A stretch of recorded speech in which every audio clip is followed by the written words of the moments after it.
परमेश्वर की बाणी में जाने हजई उसका पहला चैप्टर उसकी 5 आयत में पढ़ांगे। हाँ जी, ਹੁਣ ਸੈਨਾ ਦਾ ਯਹੋਵਾ हुण सेना का यहोवा, हाँ जी, ਇਸ ਤਰ੍ਹਾਂ ਆਖਦਾ ਹੈ। सेना का यहोवा सब तो पहली सब बाइबल जो तुम पढ़ोगे ना, जो तुम देखो कि लिखा होया सेना का यहोवा, मतलब वो शब्द जो उदू बाद सेना का यहोवा आखता है ना, जो उदो तुम बाइबल के जो उतों अगली आयत उसको बड़े ध्यान नाल लागू करना अपनी जिंदगी इसका परमेश्वर सारा वचन ही आदर होगा और मनन होगा, पर उत्थे परमेश्वर कहना इनू सख्ती नाल मनना है इस वचन, ठीक है, सख्ती नाल। हाँ जी, ਕਿ ਤੁਸੀਂ ਆਪਣੇ ਚਾਲ ਚੱਲਣ ਉੱਤੇ ਧਿਆਨ ਦਿਓ। कि तुसी अपने चाल चलन उत्ते ध्यान दो, क्योंकि साडी जिंदगी दे विच ना कई बार सानू लगदा है कि बरकत नहीं है, सानू परेशानियां आउंदियां ने, साडा सिस्टम गड़बड़ाए हुए ने। जिवें आपां अज ही वेखी कि अज असीं थोड़े लोग हैं, मींह थोड़ा जिहा पिया नहीं तो लोग आपो अपने घरां दे विच बैठ जाते हैं, है ना, जां होर जो भी कारण है।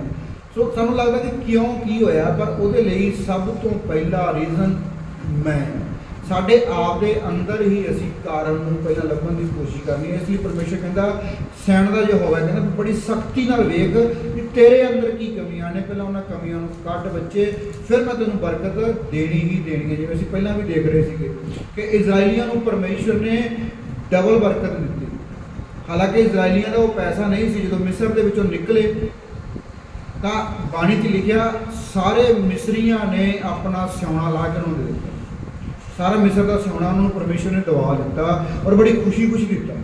उन्होंने चलो मेहनत उन्होंने की सी 400 साल, पर उन्हों का नहीं सी उस टाइम किसी होर का हक सी। उस तो बाद जिस देश में 40 साल बाद पहुँचे, उस देश में जाके जो उस देश के इलाकों वक्-वक् इलाकों के उपर कब्जा करते सी ना, तो हालांकि वो उन्होंने चीज़ां नहीं सी, उन्होंने घर नहीं सी, उन्होंने महल नहीं सी, उन्होंने खेत नहीं सी, पर वो परमेश्वर ने सारे किसी तो लैके उन्होंने दे दिते। पर कदों जो उन्होंने आपके चाल चलन का ध्यान दिता। हालेलुया। होके भी पढ़ देना ताकि तुम होर गहराई ना समझ सको।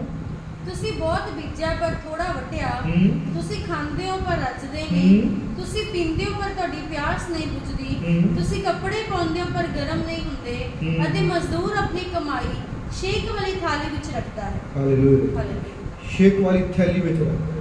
ये अपना टॉपिक नहीं है, मैं छड़ रहा कि रब ने चाहे तो ਆਪਾਂ फिर सीखांगे, पर मैं ये दस देना भी सानू इदां लगदा कि जो भी असीं कमाउंदे आ वेस्ट हो रहा है, किधर जाता है।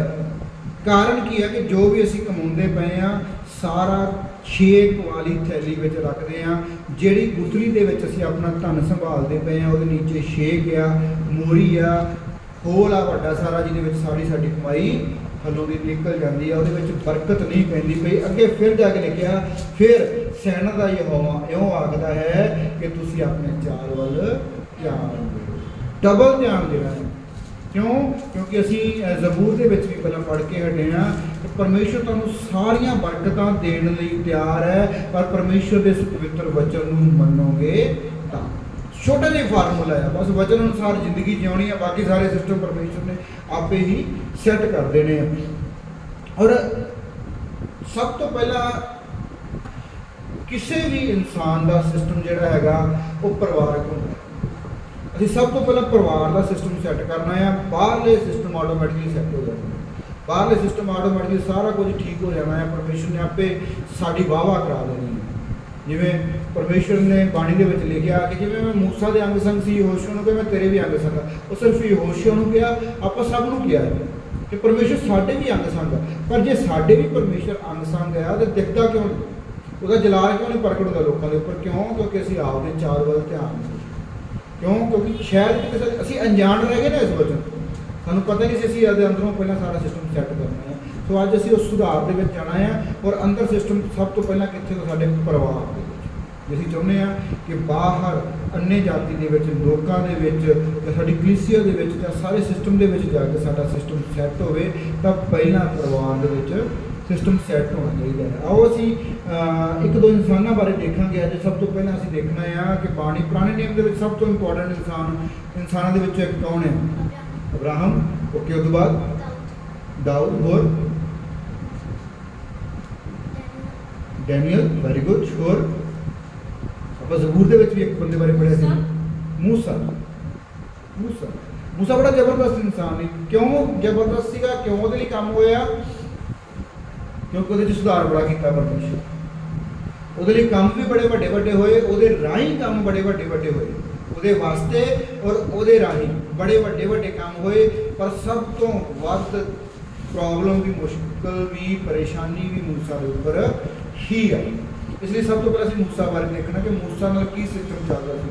ਅਸੀਂ ਮੂਸਾ ਦੇ ਪਿਛੋਕੜ ਬਾਰੇ ਤੁਹਾਨੂੰ ਥੋੜ੍ਹਾ ਜਿਹਾ ਦੱਸਣਾ ਚਾਹੁੰਦਾ ਹੈ ਕਿ ਮੂਸਾ ਜੀ ਜਦ ਪੈਦਾ ਹੋਏ ਉਸ ਸਮੇਂ ਮਿਸਰ ਦੇ ਰਾਜੇ ਨੇ ਫਰਮਾਨ ਕੀਤਾ ਸੀ ਇਜ਼ਰਾਈਲ ਦੇ ਵਿੱਚ ਜਿੰਨੇ ਵੀ ਬੱਚੇ ਲੜਕੇ ਪੈਦਾ ਹੁੰਦੇ ਨੇ ਸਾਰਿਆਂ ਨੂੰ ਜੰਮਦੇ ਸਾਰ ਮਾਰ।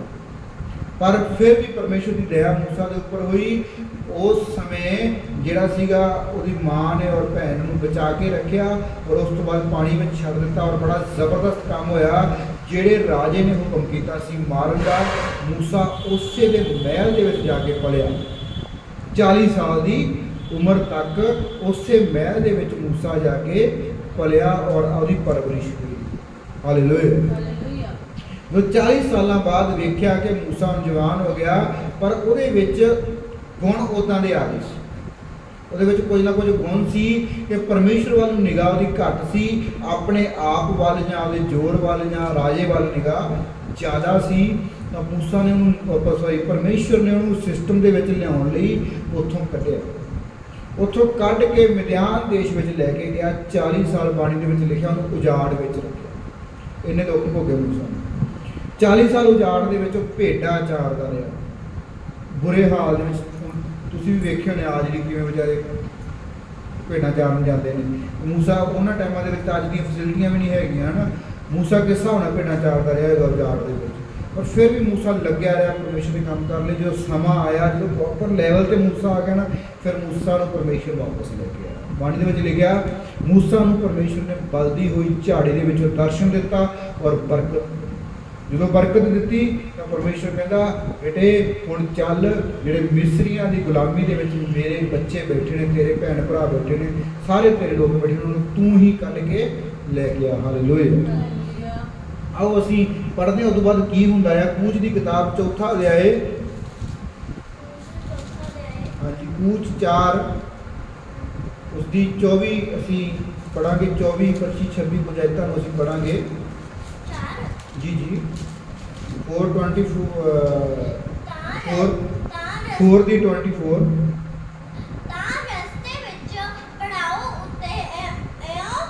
ਹੁਣ ਕੀ ਹੁੰਦਾ ਹੈ ਕਿ ਜਦੋਂ ਮੂਸਾ ਨੂੰ ਪਰਮੇਸ਼ਰ ਨੇ ਬਲਦੀ ਹੋਈ ਝਾੜੀ ਵਿੱਚ ਦਰਸ਼ਨ ਦੇ ਕੇ ਕਿਹਾ ਕਿ ਜਾ ਮਿਸਰੀਆਂ ਦੀ ਗੁਲਾਮੀ ਦੇ ਵਿੱਚੋਂ ਇਜ਼ਰਾਈਲੀਆਂ ਨੂੰ ਕੱਢ ਕੇ ਲੈ ਕੇ ਆ, ਤਾਂ ਉਸ ਸਮੇਂ ਮੂਸਾ ਜੀ ਭੇਡਾਂ ਚਾਰਦੇ ਪਏ ਸੀ ਔਰ ਭੇਡਾਂ ਨੈਚੁਰਲ ਜੀ ਗੱਲ ਦੇ ਨਾਲ ਸੀਗੀਆਂ। ਉਸ ਤੋਂ ਬਾਅਦ ਮੂਸਾ ਜੀ ਕੀ ਕਰਦੇ ਨੇ ਕਿ ਆਪਦੇ, ਕਿਉਂਕਿ ਜਿਹੜੇ ਦੇਸ਼ ਵਿੱਚ ਰਹਿ ਰਿਹਾ ਸੀ ਉਹ ਸਹੁਰੇ ਪਰਿਵਾਰ ਦੇ ਵਿੱਚ ਰਹਿ ਰਿਹਾ ਸੀਗਾ, ਫਿਰ ਉਹ ਆਪਦੇ ਸਹੁਰੇ ਕੋਲ ਜਾਂਦੇ ਨੇ, ਉਹਨੂੰ ਦੱਸਦੇ ਨੇ, ਉਹਨੂੰ ਭੇਡਾਂ ਸੰਭਾਲਦੇ ਨੇ। ਉਹਨੂੰ ਕਹਿੰਦਾ ਕਿ ਮੈਨੂੰ ਮੇਰੇ ਪਰਮੇਸ਼ਰ ਨੇ ਮੈਨੂੰ ਇੱਦਾਂ ਕਰਕੇ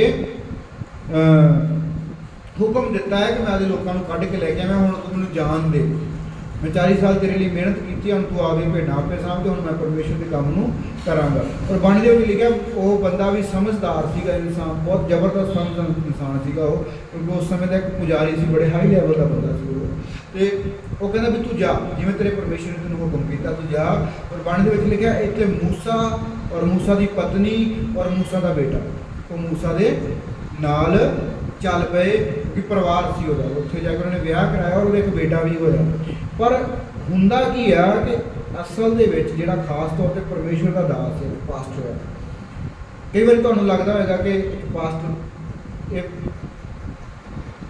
ਕਹੀ ਹੈ ਗੱਲ ਸ਼ਾਇਦ ਕਿ ਪਹਿਲਾਂ ਵਾਲਾ ਨਹੀਂ ਰਹਿ ਗਿਆ, ਹੁਣ ਸਖਤ ਹੋ ਗਿਆ, ਇਹ ਐਂ ਹੋ ਗਿਆ, ਜਿਉਂ ਹੋ ਗਿਆ। ਤੁਹਾਨੂੰ ਮਹਿਸੂਸ ਹੁੰਦਾ ਹੋਵੇਗਾ, ਹੈ ਨਾ। ਮਹਿਸੂਸ ਕਿਉਂ ਹੁੰਦਾ ਹੋਵੇਗਾ? ਕਿਉਂਕਿ ਜੇ ਇੱਕ ਪਾਸਟਰ, ਇੱਕ ਪ੍ਰਭੂ ਦਾ ਦਾਸ ਜਿਹੜਾ ਚੁਣਿਆ ਹੋਇਆ ਸਖਤ ਨਹੀਂ ਹੈਗਾ, ਸਭ ਤੋਂ ਪਹਿਲਾਂ ਛਿੱਤਰ ਉਹਦੇ ਵੱਜਣਾ। ਸਪਸ਼ਟ ਸ਼ਬਦਾਂ ਦੇ ਵਿੱਚ ਕਹਿ ਦੇਣਾ ਕਿ ਪਹਿਲਾਂ ਪੜੇਥਣ ਨੂੰ ਵੀ ਮਿਲਣਾ ਹੈ। ਪੰਜਾਬੀ ਵਾਲੇ ਸ਼ਬਦਾਂ ਦੇ ਵਿੱਚ ਗੱਲ ਕਰ, ਕਿਵੇਂ ਮਿਲਣਾ ਹੈ? ਆਓ ਅਸੀਂ 24 ਦੇ ਵਿੱਚ ਪੜ੍ਹਦੇ ਹਾਂ। ਸਭ ਤੋਂ ਪਹਿਲਾਂ ਕਿਵੇਂ ਹੁੰਦਾ ਹੈ? ਹਾਂਜੀ, ਰਸਤੇ ਵਿੱਚ ਇੱਕ ਪੜਾਅ ਤੇ ਜਾ ਕੇ ਜਦੋਂ ਸ਼ਾਮ ਪੈ ਗਈ, ਹਨੇਰਾ ਹੋ ਗਿਆ, ਤਾਂ ਉਹ ਪੜਾਅ ਤੇ ਜਾ ਕੇ ਉਹ ਰੁਕ ਗਿਆ। ਹਾਂਜੀ, ਹੁਣ ਪਰਮੇਸ਼ਰ ਉਹਨੂੰ ਮਿਲਣ ਆਇਆ। ਯਹੋਵਾ ਪਰਮੇਸ਼ਰ ਉਹਨੂੰ ਮਿਲਣ ਆਇਆ। ਹਾਂਜੀ, ਹਾਲੇਲੂਇਆ। ਹੁਣ ਪਰਮੇਸ਼ਰ ਉਹਨੂੰ ਮਿਲਣ ਆਏ ਨੇ ਤੇ ਪਰਮੇਸ਼ਰ ਨੂੰ ਮਾਰਨਾ ਚਾਹੁੰਦੇ ਨੇ। ਕਿਉਂ? ਇਹ ਤੋਂ ਪਹਿਲਾਂ ਬਲਦੀ ਹੋਈ ਝਾੜੀ ਵਿੱਚ ਵੇਖਿਆ ਬਲਦੀ ਹੋਈ ਝਾੜੀ ਦੇ ਵਿੱਚ ਮੈਂ ਤੁਹਾਨੂੰ ਥੋੜਾ ਦੱਸਿਆ ਸੀ ਪੜ੍ਹਨਾ ਬਾਅਦ ਦੇ ਵਿੱਚ ਘਰ ਜਾ ਕੇ ਕਿ ਬਲਦੀ ਹੋਈ ਝਾੜੀ ਦੇ ਵਿੱਚ ਪਰਮੇਸ਼ਵਰ ਨੇ ਦਰਸ਼ਨ ਦਿੱਤਾ, ਕਿਆ ਚੱਲ ਉੱਥੇ ਪਰਮੇਸ਼ਵਰ ਨੇ ਕਿਹਾ ਵੀ ਤੂੰ ਮੇਰਾ ਕੰਮ ਕਰ। ਹੁਣ ਅਗਲੀ ਸੀਨ ਦੇ ਵਿੱਚ ਕੀ ਹੁੰਦਾ ਪਿਆ ਆ ਕਿ ਪਰਮੇਸ਼ਵਰ ਨੂੰ ਮਾਰਨਾ ਚਾਹੁੰਦੇ ਨੇ। ਕਾਰਨ ਕੀ ਆ ਕਿ ਉੱਥੇ ਮੂਸਾ ਇਕੱਲਾ ਸੀ, ਇੱਥੇ ਮੂਸਾ ਦਾ ਪਰਿਵਾਰ ਨਾਲ ਸੀ, ਔਰ ਮੂਸਾ ਦਾ ਪਰਿਵਾਰ ਜਿਹੜਾ ਵਚਨ ਅਨੁਸਾਰ ਨਹੀਂ ਸੀ। ਸਪਸ਼ਟ ਗੱਲ ਕਰਾਂ, ਮੂਸਾ ਦਾ ਪਰਿਵਾਰ ਜਿਹੜਾ ਸੀਗਾ, ਕਿਉਂਕਿ ਮੂਸਾ ਪਰਮੇਸ਼ਵਰ ਦਾ ਕੰਮ ਕਰਨ ਲਈ ਜਾ ਰਿਹਾ ਸੀ ਔਰ ਮੂਸਾ ਦਾ ਹੀ ਪਰਿਵਾਰ ਪਰਮੇਸ਼ਵਰ ਦੇ ਵਚਨ ਅਨੁਸਾਰ ਨਹੀਂ ਚੱਲ ਰਿਹਾ।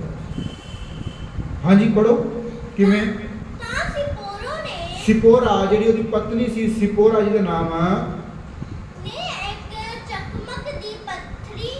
ਚਕਮਕ ਪੱਥਰ, ਇੱਕ ਬੜਾ ਜ਼ਬਰਦਸਤ ਪੱਥਰ ਹੁੰਦਾ ਸੀ ਉਸ ਸਮੇਂ, ਤੇ ਉਹ ਤਿੱਖੇ ਹੁੰਦੇ ਸੀ, ਉਹਨੂੰ ਚਾਕੂ ਦੇ ਤੌਰ ਤੇ ਇਸਤੇਮਾਲ ਕੀਤਾ ਜਾਂਦਾ ਸੀ। ਚਕਮਕ ਦੀ ਪੱਥਰੀ ਲੈ ਕੇ ਆਪਣੇ ਪੁੱਤਰ ਦੀ ਖਲੜੀ ਕੱਟ ਸੁੱਟੀ ਅਤੇ ਉਸ ਨੂੰ ਉਸ ਦੇ ਪੈਰਾਂ ਵਿੱਚ ਸੁੱਟ ਦਿੱਤਾ। ਓਕੇ, ਇੱਥੇ ਰੁਕ ਜਾਂਦੇ ਇੱਕ ਵਾਰ। ਹੁਣ ਮੂਸਾ ਮਾਰਨ ਲਈ ਉਤਰਿਆ, ਸੌਰੀ ਮੂਸਾ ਨੂੰ ਮਾਰਨ ਲਈ ਪਰਮੇਸ਼ਵਰ ਆ ਰਿਹਾ। ਉਹਦੀ ਪਤਨੀ ਕੀ ਕਰਦੀ ਪਈ ਆ ਕਿ ਇੱਕ ਚਕਮਕ ਦੀ ਪੱਥਰ ਟੁਕੜਾ ਲੈ ਕੇ ਆਪਣੇ ਬੇਟੇ ਦਾ ਖਤਨਾ ਕਰਦੀ ਪਈ ਹੈ। ਖਤਨਾ ਤੁਸੀਂ ਵੱਡੇ ਸਾਰੇ ਸਮਝਦੇ ਹੋ ਕਿ ਜਿਹੜੇ ਬੱਚਿਆਂ ਦਾ ਇਜ਼ਰਾਈਲੀ ਜਿਹੜੇ ਅਬਰਾਹਮ ਦੀ ਅੰਸ਼ ਨਾਲ ਪਰਮੇਸ਼ਵਰ ਨੇ ਇੱਕ ਵਾਅਦਾ ਕੀਤਾ ਸੀ। ਅਬਰਾਹਮ ਨੂੰ ਕਿਹਾ ਸੀ ਕਿ ਮੈਂ ਤੈਨੂੰ ਇੱਕ ਵੱਡੀ ਕੌਮ ਬਣਾਵਾਂਗਾ, ਮੈਂ ਤੈਨੂੰ ਇੰਨੇ ਇਲਾਕੇ ਦੇਵਾਂਗਾ, ਠੀਕ ਆ। ਸਾਰਾ ਸਿਸਟਮ ਪਰਮੇਸ਼ਵਰ ਨੇ ਬੜੇ ਵਾਅਦੇ ਕੀਤੇ ਅਬਰਾਹਮ ਦੇ ਨਾਲ। ਤੇਰੀ ਅੰਸ਼ ਇੰਨੀ ਵੱਡੀ ਹੋ ਜਾਏਗੀ ਕਿ ਤਾਰਿਆਂ ਵਾਂਗੂ ਹੋ ਜਾਏਗੀ, ਉਹ ਗਿਣੀ ਨਹੀਂ ਜਾਵੇਗੀ। ਸਮੁੰਦਰ ਦੇ ਜਿਹੜੀ ਰੇਤ ਹੁੰਦੀ ਆ ਉਹਦੇ ਕਿਣਕਿਆਂ ਵਰਗੀ ਹੋ ਜਾਏਗੀ, ਉਹ ਗਿਣੀ ਮਿਣੀ ਨਹੀਂ ਜਾਵੇਗੀ। ਇੰਨੇ ਤੇਰੇ ਲੋਕ ਵੱਧ ਜਾਣਗੇ, ਪਰ ਤੇਰਾ ਮੇਰੇ ਨਾਲ ਇੱਕ ਸਿਸਟਮ ਹੋਏਗਾ, ਤੂੰ ਮੇਰੇ ਨਾਲ ਇੱਕ ਨੇਮ ਬਣ ਕਿ ਤੂੰ ਔਰ ਤੇਰੀ ਆਉਣ ਵਾਲੀ ਸਾਰੀ ਅੰਸ਼ ਖਤਨਾ ਕਰੇ। ਜਦੋਂ ਤੁਹਾਡੇ ਬੱਚੇ ਜਿਹੜੇ ਬੇਟੇ ਨੇ ਉਹ 8 ਦਿਨ ਦੇ ਹੋਣਗੇ, ਹਫ਼ਤੇ ਤੋਂ ਬਾਅਦ 8ਵੇਂ ਦਿਨ ਉਹਨਾਂ ਦਾ ਖਤਨਾ ਹੋਣਾ ਹੀ ਹੋਣਾ ਹੈ। ਖਤਨਾ ਨਹੀਂ ਸਮਝਦੇ। ਖਤਨਾ ਕੀ ਹੁੰਦਾ ਸੀ, ਜਿਹੜੇ ਅਬਰਾਹਮ ਦੀ ਅੰਸ਼ ਦੇ ਬੇਟੇ ਨੇ ਉਹਨਾਂ ਦੇ ਜਿਹੜੇ ਅੰਦਰੂਨੀ ਅੰਗ ਨੇ, ਅੰਦਰੂਨੀ ਅੰਗ ਦੇ ਅੱਗੋਂ ਜਿਹੜਾ ਮਾਸ ਹੁੰਦਾ ਆ ਉਹ ਕੱਟਿਆ ਜਾਂਦਾ। ਕਿਉਂ? ਕਿਉਂਕਿ ਪਰਮੇਸ਼ਵਰ ਕਹਿੰਦਾ ਕਿ ਤੇਰੇ ਬੱਚੇ ਮੇਰੇ ਨੇ। ਉਹਦੀ ਮਤਲਬ ਇੱਕ ਤਰੀਕੇ ਨਾਲ ਉਹਦਾ ਸਿਸਟਮ ਆ ਪਰਮੇਸ਼ਵਰ ਦਾ। ਉਹਨੂੰ ਡਿਟੇਲ ਦੇ ਵਿੱਚ ਵੀ ਤੁਸੀਂ ਪਰਸਨਲੀ ਮੇਰੇ ਤੋਂ ਡਿਟੇਲ ਦੇ ਵਿੱਚ ਪੁੱਛ ਸਕਦੇ ਹੋ, ਪਰ ਉਹ ਪਰਮੇਸ਼ਵਰ ਨੇ ਨੇਮ ਬੰਨਿਆ ਸੀ ਅਬਰਾਹਮ ਦੇ ਨਾਲ, ਔਰ ਪੀੜ੍ਹੀ ਦਰ ਪੀੜ੍ਹੀ ਉਹ ਨੇਮ ਚੱਲਦਾ ਹੀ ਆ। ਅੱਜ ਵੀ ਅਬਰਾਹਮ ਦੀ ਅੰਸ਼, ਚਾਹੇ ਉਹ ਮੁਸਲਮਾਨ ਲੋਕ ਨੇ ਚਾਹੇ ਯਹੂਦੀ ਲੋਕ ਨੇ, ਸਾਰਿਆਂ ਦਾ ਖਤਨਾ ਹੁੰਦਾ। ਨਵੇਂ ਨੇਮ ਦੇ ਵਿੱਚ ਸਾਨੂੰ ਖਤਨਾ ਮਾਫ ਹੈ, ਠੀਕ ਹੈ ਜੀ। ਪਰ ਅਬਰਾਹਮ ਦੇ ਨਾਲ ਉਹ ਨੇਮ ਬੰਨਿਆ ਹੋਣ ਕਾਰਨ ਅੱਗੇ ਮੂਸਾ ਜੀ ਜਿਹੜੇ ਸੀ ਅਬਰਾਹਮ ਦੀ ਕੁਲ ਦੇ ਵਿੱਚੋਂ ਅੱਗੇ ਸੀ, ਅਬਰਾਹਮ ਦੇ ਸੰਤਾਨਾਂ ਦੇ ਵਿੱਚੋਂ ਅੱਗੇ ਸੀ। ਮੂਸਾ ਦਾ ਖਤਨਾ ਹੋਇਆ ਹੋਇਆ ਸੀ, ਪਰ ਉਹਦੇ ਬੇਟੇ ਦਾ ਖਤਨਾ ਨਹੀਂ ਹੋਇਆ। ਹੁਣ ਉਹਦੇ ਬੇਟੇ ਦਾ ਖਤਨਾ ਨਹੀਂ ਹੋਇਆ ਸੀ ਤਾਂ ਮਤਲਬ ਕੀ ਕਿ ਉਹਦੇ ਬੇਟੇ ਕਾਰਨ ਪਰਮੇਸ਼ਵਰ ਮੂਸਾ ਨੂੰ ਮਾਰਨਾ। ਕਿਉਂ? ਕਿਉਂਕਿ ਬੇਟਾ ਨਹੀਂ ਪਰਮੇਸ਼ਵਰ ਦੇ ਨੇਮ ਨੂੰ ਜਾਣਦਾ ਸੀ, ਕਿਉਂਕਿ ਵੱਖਰੀ ਧਰਤੀ ਤੇ ਪੈਦਾ ਹੋਇਆ ਸੀ। ਉਹ ਇੱਕ ਵੱਖਰੀ ਕੌਮ ਦੇ ਵਿੱਚੋਂ ਆਇਆ ਸੀ, ਉਹਦੀ ਮਾਂ ਵੱਖਰੀ ਕੌਮ ਦੀ ਸੀ। ਉਹਨਾਂ ਨੂੰ ਪਤਾ ਨਹੀਂ ਸੀਗਾ, ਉਸ ਬੇਟੇ ਨੂੰ ਨਹੀਂ ਪਤਾ ਸੀਗਾ। ਉਹ ਇੱਕ ਨਿਰਦੋਸ਼ ਬੱਚਾ ਸੀ। ਪਰਮੇਸ਼ਵਰ ਨੇ ਬੱਚੇ ਨੂੰ ਨਹੀਂ ਮਾਰਨਾ ਚਾਹਿਆ, ਮੂਸਾ ਨੂੰ ਮਾਰਨਾ ਚਾਹਿਆ। ਕਿਉਂ? ਕਿਉਂਕਿ ਨਿਯਮ ਸਿਸਟਮ ਪਤਾ ਹੋਣ ਦੇ ਬਾਵਜੂਦ ਵੀ ਆਪਣੇ ਪਰਿਵਾਰ ਦੇ ਵਿੱਚ ਉਹਨੇ ਲਾਗੂ ਨਹੀਂ ਕੀਤਾ। ਉਹਦਾ ਦੂਸਰਾ ਕਾਰਨ, ਹੁਣ ਖਤਨਾ ਕੀਤਾ ਕਿਹਨੇ? ਮੂਸਾ ਨੇ ਕੀਤਾ ਕਿ ਉਹਦੀ ਪਤਨੀ ਨੇ ਕੀਤਾ? ਮਤਲਬ ਕੀ ਆ ਕਿ ਪਤਨੀ ਨੂੰ ਪਤਾ ਸੀ। ਹੁਣ ਪਤਨੀ ਕੀ ਬੜਾ ਜ਼ਬਰਦਸਤ, ਇੱਕ ਪਰਮੇਸ਼ਵਰ ਦੇ ਦਾਸ ਦੀ ਸੇਵਕਾਈ ਦੇ ਵਿੱਚ ਪਤਨੀ ਦਾ ਬੜਾ ਜ਼ਬਰਦਸਤ ਰੋਲ ਹੁੰਦਾ ਹੈ, ਬੜਾ ਜ਼ਬਰਦਸਤ ਅਹਿਮ ਕਿਰਦਾਰ ਆ ਉਹਦਾ। ਕਿਉਂਕਿ ਜੇ ਉਹ ਪਰਮੇਸ਼ਵਰ ਦੇ ਵਚਨ ਅਨੁਸਾਰ ਨਾ ਚੱਲਣਾ ਚਾਹੇ, ਦਾਸ ਦੇ ਮੂਹਰੇ ਅੜ ਜਾਵੇ, ਬੰਦਾ ਕੀ ਆ ਕਿ ਔਰਤ ਦੇ ਸਾਹਮਣੇ ਢਿੱਲਾ ਪੈ ਹੀ ਜਾਂਦਾ। ਜਿਵੇਂ ਵੀ ਹੈ, ਕਿਤੇ ਨਾ ਕਿਤੇ ਮੈਨੂੰ ਲੱਗਦਾ, ਬਾਣੀ ਦੇ ਵਿੱਚ ਨਹੀਂ ਲਿਖਿਆ, ਮੈਨੂੰ ਲੱਗਦਾ, ਮੈਂ ਪਿਛਲੇ ਹਫ਼ਤੇ ਜਦੋਂ ਵਚਨ ਦੀ ਇਸਦੀ ਸਟੱਡੀ ਕਰਦਾ ਪਿਆ ਸੀ ਤਾਂ, ਕਿਉਂਕਿ ਮੈਂ YouTube ਤੇ ਹਿੰਦੀ ਦੇ ਵਿੱਚ ਵੀ ਇਹ ਪਾਉਣਾ ਚਾਹੁੰਦਾ ਸੀ, ਕੋਈ ਨਹੀਂ ਪਾਵਾਂਗੇ ਆਪਾਂ ਹਿੰਦੀ ਦੇ ਵਿੱਚ ਵੀ। ਪਰਮੇਸ਼ਵਰ ਦੇ ਦਾਸ ਨੇ ਜਦ ਬੇਟਾ ਹੋਇਆ ਹੋਵੇਗਾ ਮੂਸਾ ਦੇ ਘਰ, ਤਾਂ ਉਹਨੇ ਕਿਹਾ ਹੋਵੇਗਾ ਕਿ ਮੇਰੇ ਪਰਿਵਾਰ ਦੇ ਵਿੱਚ ਸਿਸਟਮ ਚੱਲਦਾ ਹੈ। ਮੈਨੂੰ ਲੱਗਦਾ ਉਹਨੇ ਕਹਿਣਾ ਤੇਰਾ ਪਰਿਵਾਰ ਉੱਧਰ ਰਹਿ ਗਿਆ, ਇਹ ਹੁਣ ਮੇਰਾ ਪੇਕਾ ਆ, ਮੇਰਾ ਸਿਸਟਮ ਆ, ਇੱਥੇ ਤੂੰ ਸਾਡੇ ਨਾਲ ਰਹਿ ਰਿਹਾ, ਸਾਡੇ ਖਤਨਾ ਖੁਤਨਾ ਨਹੀਂ ਕਰਦੇ। ਉਹਨੇ ਉਹਨੂੰ ਰੋਕ ਦਿੱਤਾ ਹੋਏਗਾ, ਸ਼ੋਰਲੀ ਨੇ ਰੋਕ ਦਿੱਤਾ ਹੋਏਗਾ। ਪਰ ਜਦੋਂ ਉਹਨੇ ਵੇਖਿਆ ਕਿ ਪਰਮੇਸ਼ਰ ਮੇਰੇ ਪਤੀ ਨੂੰ ਮਾਰਨ ਆਏ ਹਨ, ਉਹਨੇ ਆਪਦੀ ਗਲਤੀ ਨੂੰ ਮਿੰਟੋ ਮਿੰਟੀ ਸੁਧਾਰਿਆ। ਸੋ ਇੱਕ ਸਾਰੇ ਲਈ ਹੈ, ਆਪਣੇ ਪਰਿਵਾਰ ਲਈ ਵੀ ਆ, ਔਰ ਬੜੇ ਸਾਰੇ ਪ੍ਰਭੂ ਦੇ ਦਾਸਾਂ ਦੇ ਪਰਿਵਾਰ ਆਨਲਾਈਨ ਆਪਾਂ ਨੂੰ ਬਾਅਦ 'ਚ ਵੇਖਣਗੇ, ਇਹ ਉਹਨਾਂ ਦੇ ਲਈ ਵੀ ਵਚਨ ਹੋਵੇਗਾ, ਜੋ ਉਹਨਾਂ ਦੇ ਪਰਿਵਾਰਿਕ ਸਿਸਟਮ ਸੈੱਟ ਹੋ ਜਾਣ ਤਾਂ ਕਿ ਸੇਵਕਾਈਆਂ ਗਰੋ ਹੋਣ। ਪ੍ਰਭੂ ਦਾ ਦਾਸ ਜਦੋਂ ਵਚਨ ਲਾਗੂ ਕਰਦਾ ਆ ਆਪਣੇ ਪਰਿਵਾਰ ਦੇ ਵਿੱਚ, ਤਾਂ ਉਹਦੇ ਪਰਿਵਾਰ ਦਾ ਬੜਾ ਹੀ ਉਹਨੂੰ ਸਾਥ ਚਾਹੀਦਾ ਹੁੰਦਾ, ਨਹੀਂ ਤਾਂ ਫਿਰ ਪਰਮੇਸ਼ਰ ਧੱਕੇ ਨਾਲ ਕਰਦਾ। ਇਸੇ ਕਰਕੇ ਪ੍ਰਭੂ ਦੇ ਦਾਸਾਂ ਦੇ ਕਈ ਵਾਰੀ ਪਰਿਵਾਰਾਂ ਦੇ ਵਿੱਚ ਤੁਸੀਂ ਵੇਖਿਆ ਹੋਣਾ, ਮੈਂ ਬੜੀ ਵਾਰੀ ਵੇਖਿਆ ਕਿ ਬਹੁਤ ਸਾਰੇ ਪ੍ਰਭੂ ਦੇ ਦਾਸਾਂ ਦੇ ਪਰਿਵਾਰਾਂ ਦੇ ਵਿੱਚ ਬੜੀਆਂ ਮੁਸ਼ਕਲਾਂ ਚੱਲਦੀਆਂ ਨੇ। ਉਹ ਲੋਕਾਂ ਲਈ ਦੁਆ ਕਰਦੇ ਨੇ, ਸਭ ਠੀਕ ਹੋ ਰਹੇ ਨੇ, ਘਰ ਦੇ ਵਿੱਚ ਕੋਈ ਠੀਕ ਨਹੀਂ। ਉਹਦੇ ਦੋ ਕਾਰਨ, ਇੱਕ ਤਾਂ ਅਸੀਂ ਪਰਖ ਦੇ ਵਿੱਚ ਦੀ ਲੰਘ ਰਹੇ ਹਾਂ, ਉਹ ਇੱਕ ਵੱਖਰਾ ਕਾਰਨ। ਇੱਕ ਪ੍ਰਭੂ ਦੇ ਵਚਨ ਨੂੰ ਤੋੜ ਕੇ ਅਸੀਂ ਬਿਮਾਰੀ ਦੇ ਵਿੱਚ। ਤੀਸਰਾ ਕਾਰਨ ਵੀ ਅੱਗੇ ਜਾ ਕੇ ਦੇਖਾਂਗੇ। ਤੀਸਰਾ ਕਾਰਨ ਵੀ ਇੱਕ ਹੋ ਸਕਦਾ ਵੀ ਉਹ ਵੀ ਕਾਰਨ ਇੱਕ ਬਿਮਾਰੀ ਲੈ ਕੇ ਆ ਸਕਦਾ ਹੈ। ਹਾਲੇਲੂਇਆ। ਸੋ ਇੱਥੇ ਉਹਦੀ ਪਤਨੀ ਜਿਹੜੀ ਆ ਬੱਚੇ ਦਾ ਖਤਨਾ ਕਰਦੀ ਹੈ। ਸੋ ਕੋਸ਼ਿਸ਼ ਕਰਨੀ ਹੈ ਕਿ ਜਦੋਂ ਅਸੀਂ ਵਚਨ ਪਰਿਵਾਰਾਂ ਦੇ ਵਿੱਚ ਆ ਕੇ ਘਰਾਂ ਦੇ ਵਿੱਚ ਲਾਗੂ ਕਰਨਾ, ਤੇ ਸਾਰੇ ਜਾਣੇ ਮਿਲ ਕੇ ਲਾਗੂ ਕਰੋ। ਹਾਂ, ਤਰਕ ਕਰੋ, ਕਿਉਂ, ਰੀਜ਼ਨ ਪੁੱਛੋ ਵੀ ਇਦਾਂ ਕਿਉਂ ਹੋਣਾ ਚਾਹੀਦਾ ਆ। ਜੇ ਉਹ ਰੀਜ਼ਨ ਬਿਬਲਿਕ ਵਾਲਿਆ ਤਾਂ ਉਹਨੂੰ ਮੰਨੋ ਸਕਦਾ। ਹਾਲੇਲੂਇਆ।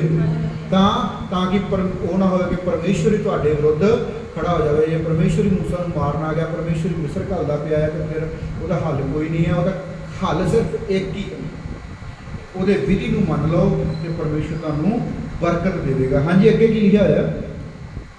ਅਤੇ ਆਖਿਆ, ਤੂੰ ਸੱਚਮੁੱਚ ਮੇਰੇ ਲਈ ਇੱਕ ਖੂਨੀ ਪਤੀ ਹੈ।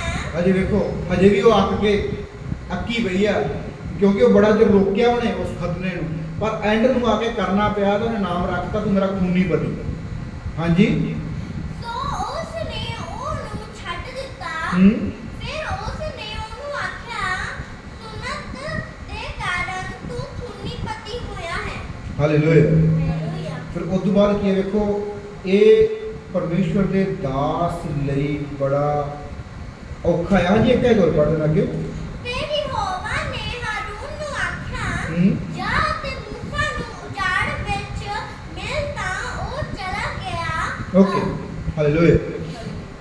ਹੁਣ ਪਰਮੇਸ਼ਰ ਨੂੰ ਬਖਸ਼ ਦਿੱਤਾ ਮੂਸਾ, ਪਰ ਇੱਥੇ ਇੱਕ ਡਾਊਟਫੁਲ ਜਿਹਾ ਕੇਸ ਹੈ। ਹਿੰਦੀ ਵਿੱਚ ਵੀ ਪੜ੍ਹਨਾ ਹੈ ਆਪਾਂ, ਕੂਚ 4:25। ਹਾਂਜੀ, ਹਿੰਦੀ ਵਿੱਚ ਵੀ ਪੜ੍ਹਨ ਦੀ ਕੋਸ਼ਿਸ਼ ਕਰਨਾ। ਨਿਰਗਮਨ 4:25-6। तब यहोवा ने उसको छोड़ दिया, उस समय खतने के कारण वह बोली, तू लहू बहाने वाला पति है। सो परमेश्वर ने वेखो ਨੂੰ ਬਖਸ਼ ਦਿੱਤਾ। परमेश्वर ਸਾਨੂੰ ਇੱਕ ਟਾਈਮ ਬਖਸ਼ਦੇ ਨੇ ਜੋ ਅਸੀਂ ਵਚਨ ਨੂੰ ਮੰਨਦੇ ਹਾਂ, ਪਰ ਪਰਿਵਾਰ ਦਾ ਉਸ ਵਚਨ ਨੂੰ ਲਾਗੂ ਕਰਨ ਦੇ ਵਿੱਚ ਬੜਾ ਵੱਡਾ ਰੋਲ ਹੁੰਦਾ ਹੈ। ਆਓ ਅਸੀਂ ਅੱਗੇ ਦੇਖਦੇ ਹਾਂ ਕਿ ਕੀ ਸਿਸਟਮ ਗਿਣਤੀ ਦੇ ਵਿੱਚ ਵੀ ਕੁਝ ਘਟਨਾਵਾਂ ਵਾਪਰਦੀਆਂ ਪਈਆਂ ਨੇ। ਗਿਣਤੀ 12 उसकी 2 ਤੋਂ 6। ਉਹਨਾਂ ਨੇ ਆਖਿਆ ਕਿ ਭਲਾ ਯਹੋਵਾ ਨੇ ਮੂਸਾ ਨਾਲ ਹੀ ਗੱਲਾਂ ਕੀਤੀਆਂ ਉਹਨੇ ਹਨ। ਕਿਹਾ ਕੀ ਹੁੰਦਾ ਪਿਆ ਹੈ। ਫਿਰ ਪਰਿਵਾਰ ਹੀ ਆ ਗਿਆ। ਹੁਣ ਮੂਸਾ ਜੀ ਗਏ, ਮਿਸਰ ਦੇਸ਼ ਵਿੱਚ ਗਏ, ਹਾਰੂਨ ਨੂੰ ਮਿਲਿਆ। ਆਪਾਂ ਵੇਖਿਆ ਸੀ ਪਰਮੇਸ਼ਰ ਨੇ ਜਾ ਕੇ ਹਾਰੂਨ ਨੂੰ ਮਿਲਿਆ, ਤੁਸੀਂ ਦੋਵੇਂ ਜਣੇ ਰਲ ਕੇ ਕੰਮ ਕਰਨਾ ਹੈ। ਦੋਵੇਂ ਜਣੇ ਮਿਸਰ ਦੀ ਗੁਲਾਮੀ ਦੇ ਵਿੱਚੋਂ ਇਜ਼ਰਾਈਲ ਨੂੰ ਬਾਹਰ ਕੱਢ ਕੇ ਲੈ ਗਏ। ਮੂਸਾ ਨੇ ਬੜੇ ਵੱਡੇ ਚਮਤਕਾਰ ਕੀਤੇ ਮਿਸਰ ਦੇ ਵਿੱਚ, ਬੜੇ ਅਦਭੁਤ ਕੰਮ ਕੀਤੇ। ਉੱਥੇ ਉਹਦਾ ਭਰਾ ਸੀ ਹਾਰੂਨ, ਉਹਦੀ ਭੈਣ ਸੀ ਮਰੀਅਮ। ਇਹ ਦੋ ਸ਼ਖਸ ਬੜੇ ਇੰਪੋਰਟੈਂਟ ਨੇ, ਇਹਨਾਂ ਨੂੰ ਯਾਦ ਰੱਖਣਾ। ਹਾਰੂਨ ਔਰ ਮਰੀਅਮ। ਮਰੀਅਮ ਕੌਣ ਸੀ ਯਾਦ ਤੁਹਾਨੂੰ? ਜਿਹਨੇ ਮੂਸਾ ਨੂੰ ਲੈ ਕੇ ਟੋਕਰੀ ਵਿੱਚ ਪਾ ਕੇ ਨਦੀ ਦੇ ਵਿੱਚ ਛੱਡਿਆ ਸੀ। ਉਸ ਤੋਂ ਬਾਅਦ ਰਾਜੇ ਦੀ ਭੈਣ ਨੂੰ ਜਾ ਕੇ ਮਿਲੀ, ਕਹਿੰਦੀ ਇਹਦੇ ਲਈ ਦੁੱਧ ਦਾ ਪ੍ਰਬੰਧ ਵੀ ਮੈਂ ਕਰਾਂਗਾ। ਮਤਲਬ ਕੀ ਹੈ ਕਿ ਮੇਰਾ ਅੰਦਾਜ਼ਾ ਹੈ ਮੂਸਾ ਤੋਂ ਜਿਹੜੀ ਮਰੀਅਮ ਸੀ ਕੋਈ 12-15 ਸਾਲ ਵੱਡੀ ਹੋਊਗੀ, 10 ਸਾਲ ਪਲੱਸ ਵੱਡੀ ਹੋਵੇਗੀ। ਔਰ ਜਦੋਂ ਮੂਸਾ ਦਾ ਵੇਖੋ, ਮੂਸਾ ਦੇ ਬਰਥ ਦੇ ਟਾਈਮ ਰਾਜੇ ਨੇ ਜਿਹੜਾ ਸੀਗਾ ਹੁਕਮ ਦਿੱਤਾ ਹੋਇਆ ਸੀ ਕਿ ਬੱਚਿਆਂ ਨੂੰ, ਬੇਟਿਆਂ ਨੂੰ ਮਾਰਨਾ ਆ। ਤੇ ਮੂਸਾ ਦਾ ਇੱਕ ਵੱਡਾ ਭਰਾ ਵੀ ਹੈਗਾ, ਮਤਲਬ ਉਹ ਵੀ ਕਾਫੀ ਵੱਡਾ ਹੋਵੇਗਾ, ਉਸ ਰਾਜੇ ਦੇ ਹੁਕਮ ਤੋਂ ਪਹਿਲਾਂ ਦਾ ਹੀ ਹੋਵੇਗਾ, ਤੋਂ ਬਾਅਦ ਵਾਲੇ ਮਾਰਨੇ ਸੀ। ਸੋ ਕਿਤੇ ਨਾ ਕਿਤੇ ਉਹਨਾਂ ਦੇ ਦਿਮਾਗ 'ਚ ਸੀ ਵੀ ਅਸੀਂ ਇਹਦੇ ਵੱਡੇ ਭੈਣ ਔਰ ਭਰਾ ਹਾਂ।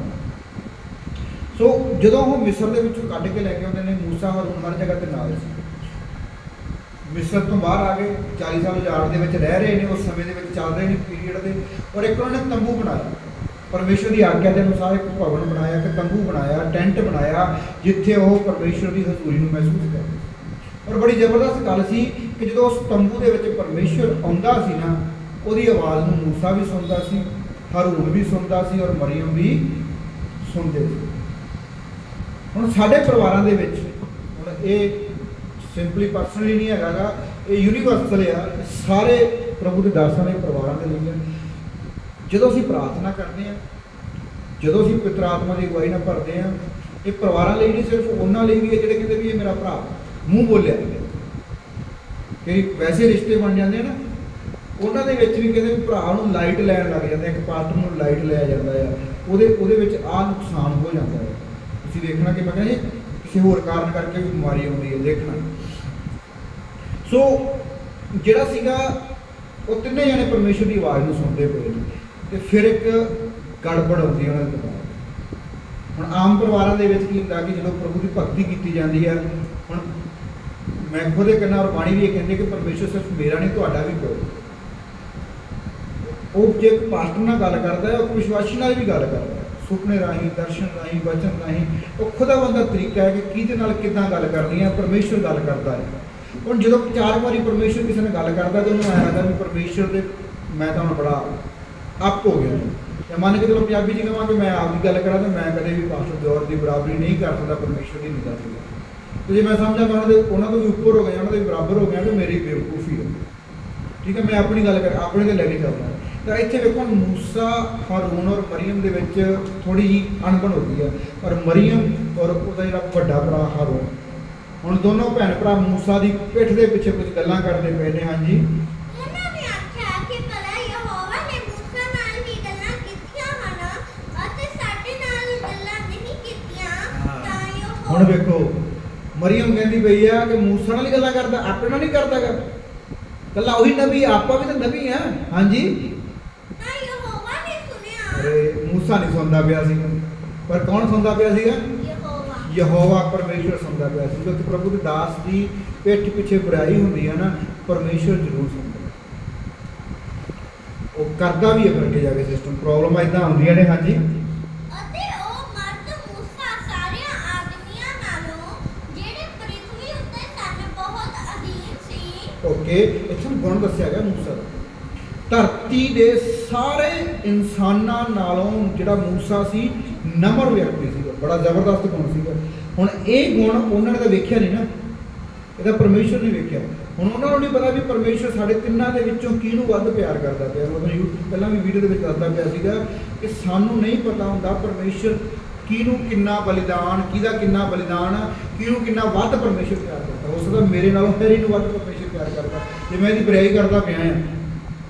ਤੇ ਸ਼ਾਇਦ ਕਿਤੇ ਨਾ ਕਿਤੇ ਮੈਂ ਮੂਸਾ ਹਾਰੂਨ ਔਰ ਮਰੀਮ ਦੀ ਜਗ੍ਹਾ ਤੇ ਆ ਕੇ ਖੜ ਜਾਂਦਾ। ਖੁਦਾ ਜਾਣਦਾ ਕੌਣ ਕਿੰਨਾ ਪਿਆਰ ਕਰਦਾ ਹੈ। ਠੀਕ ਹੈ, ਮੇਰੇ ਨਾਲ ਮੈਂ ਨਾ ਤੁਹਾਨੂੰ ਸਭ ਨੂੰ ਵੱਧ ਪਿਆਰ ਕਰਦਾ, ਪਰ ਫਿਰ ਵੀ ਕਿ ਬਲੀਦਾਨ ਬੜਾ ਡਿਪੈਂਡ ਹੁੰਦਾ। ਕਿਉਂ? ਕਿਉਂਕਿ ਯਾਰ ਮੌਤ ਦੇ ਕਿਨਾਰੇ ਵੀ ਤਾਂ ਮੂਸਾ ਹੀ ਖੜਾ ਸੀ ਨਾ। ਪਰਮੇਸ਼ਰ ਦਾ ਵਚਨ ਮੰਨਣ ਲਈ ਘਰ 'ਚ ਕਲੇਸ਼ ਕਿਹਨੇ ਪਵਾਇਆ? ਮੂਸਾ ਨੇ ਪਵਾਇਆ ਨਾ, ਉਹਦੀ ਪਤਨੀ ਨਾਲ। ਵੱਡੇ ਹੋਏ ਬੇਟੇ ਦਾ ਖਤਨਾ ਵੀ ਕਰਾਇਆ।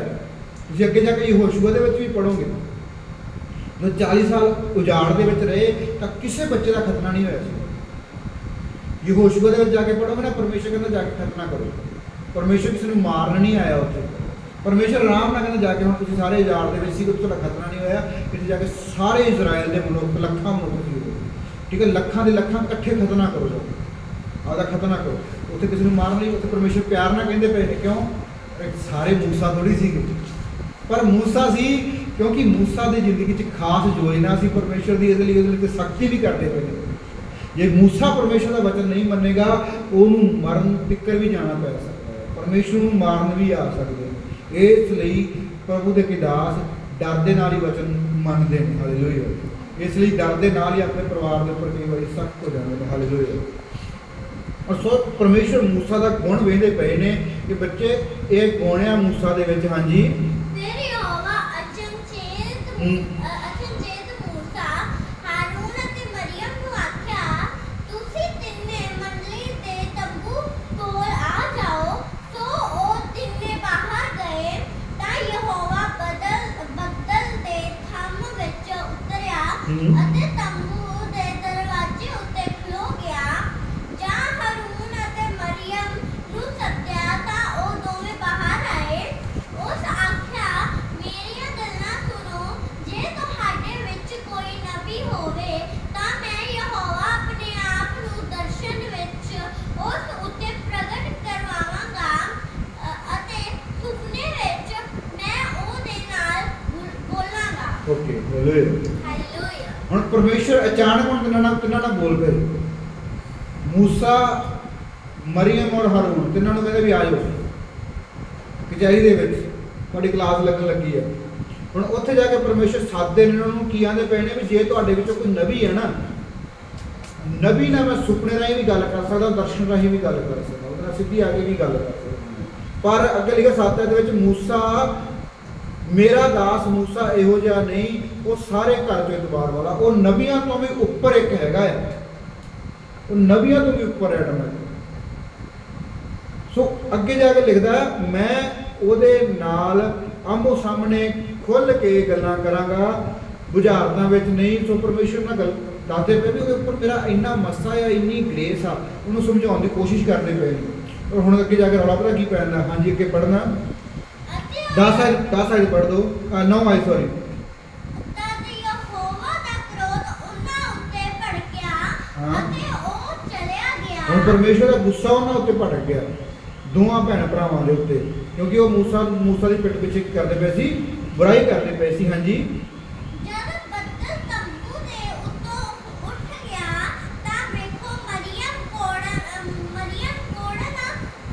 ਅਤੇ ਬਰਫ਼ ਵਾਂਗੂ ਹੋ ਗਈ।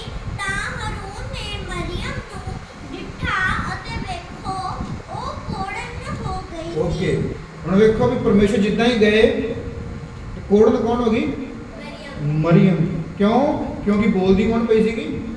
ਮਰੀਅਮ ਕਹਿੰਦੀ ਪਈ ਸੀ ਨਾ। ਹਾरून, ਗੁੱਸਾ ਹਾरून ਉੱਪਰ ਵੀ ਸੀਗਾ, ਕੋਈ ਸੁਣਦਾ ਪਿਆ ਸੀ ਚੁੱਪ ਕਰਕੇ, ਪਰ ਮਰੀਅਮ ਬੋਲਣ ਕਰਕੇ ਉਹਦੇ ਉੱਪਰ ਪ੍ਰੋਬਲਮ ਆ ਗਈ, ਉਹ ਸਾਰੀ ਚਿੱਟੀ ਹੋ ਗਈ। ਕੋਸ਼ਿਸ਼ ਕਰਨੀ ਆ ਅਸੀਂ ਦੋਵਾਂ ਪਾਰਟਸ ਦੇ ਵਿੱਚੋਂ, ਮੈਂ ਨਹੀਂ ਕਹਿੰਦਾ ਵੀ ਆਪਣੇ ਪਰਿਵਾਰ ਆ, ਕਦੇ ਵੀ ਕਿਸੇ ਪਾਸਟਰ ਪ੍ਰਭੂ ਦੇ ਦਾਸ ਵਿਰੁੱਧ ਕੋਈ ਗੱਲ ਕਰਦਾ ਆ ਤਾਂ ਉਹਨੂੰ ਕੱਟ ਆਫ ਕਰੋ, ਉਹਨੂੰ ਟੋਕ ਦਿਓ ਕਿ ਮੇਰੇ ਕੋਲ ਨਾ ਬੁਰਾਈ ਕਰ, ਉਹਦੇ ਪਿੱਠ ਪਿੱਛੇ ਮੇਰੇ ਕੋਲ ਨਾ ਗੱਲ ਕਰ। ਮੈਂ ਹਾरून ਨਹੀਂ ਬਣਨਾ। ਮਰੀਅਮ ਤੂੰ ਬਣ ਰਹੀ ਹੈ, ਤੇਰੀ ਇੱਛਾ, ਪਰ ਤੂੰ ਤੌਬਾ ਕਰ, ਉਹ ਨਾ ਹੋਵੇ ਤੂੰ ਵੀ ਕੋੜਨ ਹੋ ਜਾਵੇਂ। ਮਰੀਅਮ ਇੱਕ ਔਰਤ ਨਹੀਂ, ਇੱਕ ਸਿੰਬਲ ਦਿਖਾਇਆ ਗਿਆ, ਇਸ ਵਿੱਚ ਮਰਦ ਵੀ ਤਾਂ ਕੰਮ ਕਰਦਾ, ਪਰ ਤੁਸੀਂ ਕੋਸ਼ਿਸ਼ ਕਰਨੀ ਹੈ ਹਾरून ਦੀ ਜਗ੍ਹਾ ਤੇ ਨਹੀਂ ਖੜਨਾ। ਮੈਨੂੰ ਆਸ ਆ ਸਾਡੇ ਵਿੱਚੋਂ ਕੋਈ ਮਰੀਅਮ ਨਹੀਂ ਹੈਗਾ, ਪਰ ਮੈਨੂੰ ਆਸ ਆ ਕਿ ਆਉਣ ਵਾਲੇ ਟਾਈਮ ਦੇ ਵਿੱਚ ਸਾਡੇ ਵਿੱਚੋਂ ਕੋਈ ਹਾरून ਵੀ ਨਹੀਂ ਹੋਊਗਾ। ਤੁਸੀਂ ਸੁਣਨੀ ਨਹੀਂ ਕਿਸੇ ਦੀ, ਉਹਨੂੰ ਕੱਟ ਆਫ ਕਰ ਦਿਓ। ਜੋ ਪਹਿਲਾਂ ਕਿ ਪਰਮੇਸ਼ਰ ਨੂੰ ਬੋਲਣਾ ਪਵੇ, ਉਹਨੂੰ ਕੱਟ ਆਫ ਕਰ ਦਿਓ।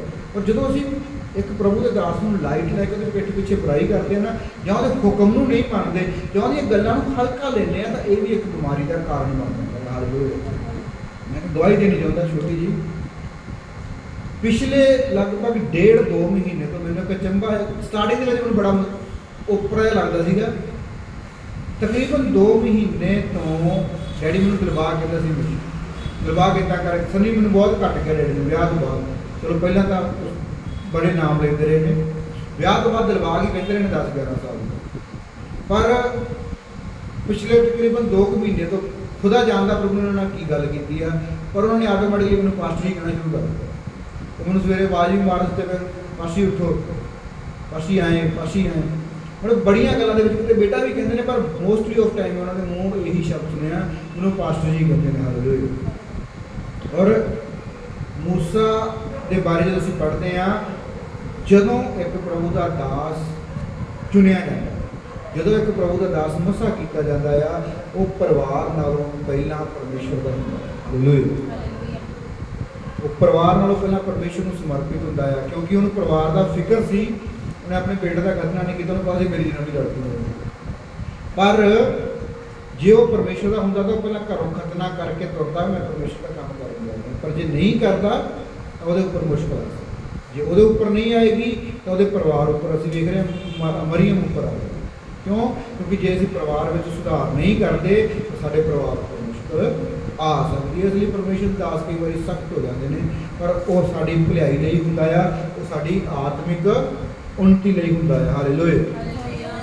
ਉਦੋਂ ਅੱਗੇ ਇੱਕ ਹੋਰ ਚੀਜ਼ ਤੁਹਾਨੂੰ ਪੜ੍ਹਾਉਣੀ ਆ ਕਿ ਜੇ ਅਸੀਂ ਸਿਸਟਮ ਦੇ ਵਿੱਚ ਰਹਾਂਗੇ, ਉਹਦੇ ਦਾਸ ਦੇ ਨਾਲ ਰਹਾਂਗੇ। ਹੁਣ ਤਾਂ ਆ ਗਿਆ ਪਹਿਲਾ ਕੰਮ, ਤਾਂ ਅਸੀਂ ਵੇਖ ਲਿਆ ਕਿ ਜੇ ਪ੍ਰੋਬਲਮ ਵੀ ਆ ਸਕਦੀ ਹੈ, ਪਰ ਉਹਦੇ ਨਾਲ ਸਿਸਟਮ ਦੇ ਵਿੱਚ ਰਹਿਣ ਦੇ ਨਾਲ, ਪਰਮੇਸ਼ਰ ਦੇ ਵਚਨ ਨੂੰ ਸਿਸਟਮ ਦੇ ਨਾਲ ਮੰਨਣ ਦੇ ਨਾਲ ਸਾਨੂੰ ਫਾਇਦੇ ਵੀ ਬੜੇ। ਠੀਕ ਆ, ਸੋ ਉਹ ਫਾਇਦੇ ਵੀ ਅਸੀਂ ਵੇਖਣੇ ਆ। ਆਓ ਅਸੀਂ ਇਸੇ ਕਿਤਾਬ ਵਿੱਚ ਰਵਾਂਗੇ, ਅਸੀਂ ਗਿਣਤੀ ਵਿੱਚ ਹੀ ਪੜ੍ਹਦੇ ਹਾਂ। ਪਹਿਲਾਂ ਕੂਚ ਪੜਾਂਗੇ। ਕੂਚ 11:26 11:16 ਤੋਂ 26 ਕੂਚ ਕੱਢੋ।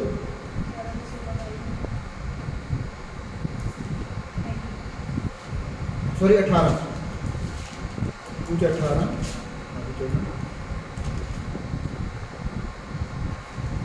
ਹੁਣ ਇੱਥੇ ਜਾ ਕੇ ਤੱਕ ਕੰਮ ਹੁੰਦਾ ਪਿਆ। ਮੂਸਾ ਬੜਾ ਵੱਡਾ, ਲੱਖਾਂ ਲੋਕਾਂ ਦਾ ਇਕੱਠ ਮੂਸਾ ਦੇ ਨਾਲ ਚੱਲਦਾ ਪਿਆ। ਮੈਂ ਤੁਹਾਨੂੰ ਪਹਿਲਾਂ ਦੱਸ ਕੇ ਰਿਹਾ ਸੀਗਾ ਕਿ ਮੂਸਾ ਦਾ ਜਿਹੜਾ ਸਹੁਰਾ ਸੀ ਨਾ, ਬੜਾ ਸਿਸਟਮੈਟਿਕਲੀ ਬੰਦਾ, ਬੜਾ ਨੌਲੇਜ ਰੱਖਣ ਵਾਲਾ ਬੰਦਾ ਸੀਗਾ। ਉਹ ਅਸੀਂ ਸਾਰੀ ਪੜਾਂਗੇ ਨਹੀਂ, ਵੈਸੇ ਦੱਸ ਦਿੰਦਾ ਹੈ। 15 ਦੇ ਵਿੱਚ ਲਿਖਿਆ ਤਾਂ ਮੂਸਾ ਨੇ ਆਪਣੇ ਸਹੁਰੇ ਨੂੰ ਆਖਿਆ ਕਿ ਇਸ ਕਰਕੇ ਮੈਂ ਪ੍ਰਜਾ ਕੋਲ ਮੇਰਾ ਪਰਮੇਸ਼ਰ, ਮਤਲਬ ਕਿ ਸਾਰੀ ਕਹਾਣੀ ਤੁਹਾਨੂੰ ਐਕਸਪਲੇਨ ਕਰ ਦਿੰਦਾ।